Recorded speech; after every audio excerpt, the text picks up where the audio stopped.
آیا تاسو پوهیږئ چې زلزلې کومې ګټې لري؟ په سلامونو او نیکو هیلو مو هرکلی کوو.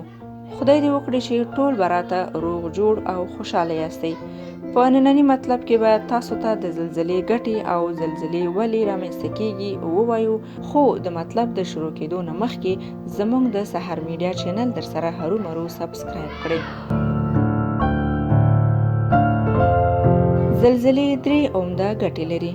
لومړی، نوي معدن د ځمکې تل ته راپورته کوي، خصوصا الماس، طلا او نفت. دوهم، وچکالي له منځه وړي، د اوبو لارې د ځمکې سطحې ته راخلاصوي. دریم، خاوره ورسره ریفریش کیږي، هغه خاوره چې مړه وي بیرته یې ژوندی کوي. زلزلې ولې رامنځته کیږي؟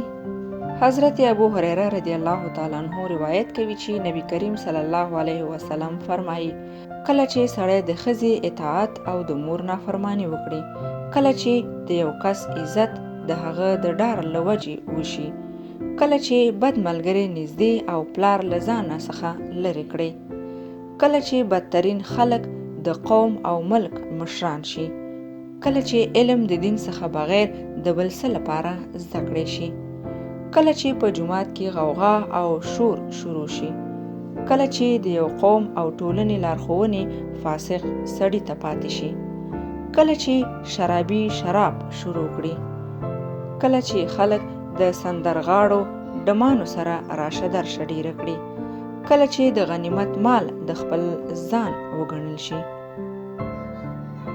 کله چې د یو امت خلک په پخوانیو پسې بدرت ویل شروع کړي، او کله چې زکات بوج وګڼل شي.